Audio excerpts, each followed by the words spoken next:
یہ پہلی بار نہیں ہوا، بلکہ گزشتہ سال بھی آپ کو یاد ہوگا کہ جیسے ہی گرمی بڑھتی ہے تو لوڈ شیڈنگ بڑھ جاتی ہے۔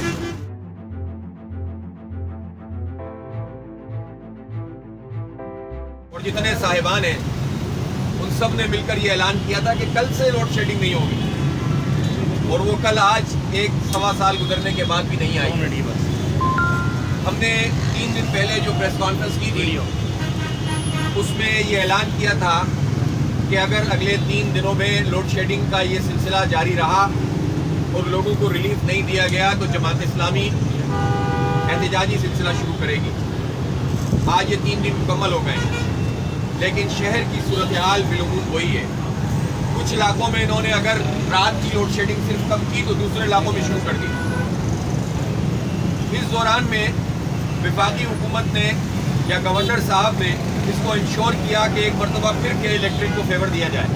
فیور دیتے ہوئے انہوں نے 200 میگا واٹ ان کو مزید NTPC سے فراہم کرنا شروع کر دیا، جبکہ 1250 میگا واٹ آلریڈی ان کو دیا جا رہا ہے۔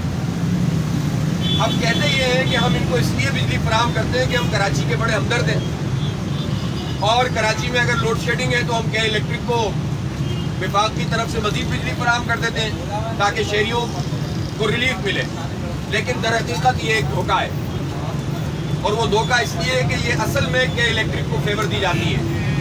انہوں نے پہلے 4 سال اس پہ گزارے، 5 سال کے ہمارا جو ایگزسٹنگ یونٹ 3-4 ہے بن قاسم کا، اس کو ہم کول پہ منتقل کر رہے ہیں، کوئلے پہ۔ 4 سال تک یہ کہانیاں کرتے رہے اور اس کے بعد ابینڈنڈ ہو گیا، وہ پروجیکٹ کہاں چلا گیا؟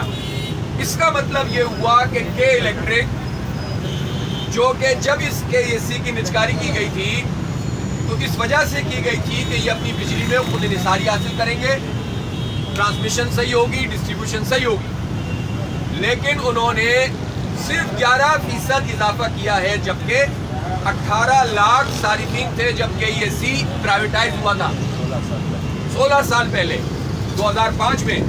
آج 29.5 لاکھ صارفین ہیں، یہ تقریباً 40% زیادہ انکریز ہو گیا، لیکن پیداوار میں یونٹس میں اضافہ انہوں نے صرف 11% کیا ہے۔ بغیر کسی معاہدے کے ان کو ساری فیسیلیٹیشن ملتی ہے، لیکن اس بجلی کا بھی فائدہ ہمیں نہیں ملتا۔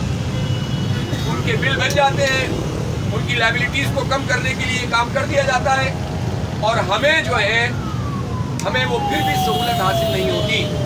اور آج بھی شہر کی صورتحال یہ ہے کہ 7.5 گھنٹے لوڈ شیڈنگ 29 لاکھ صارفین میں سے تقریباً آدھے لوگ ایسے ہیں جن کو 7.5 گھنٹے کی لوڈ شیڈنگ کا سامنا اعلانیہ ہے، پھر 4 گھنٹے، 5 گھنٹے، 6 گھنٹے اس کے علاوہ ہیں۔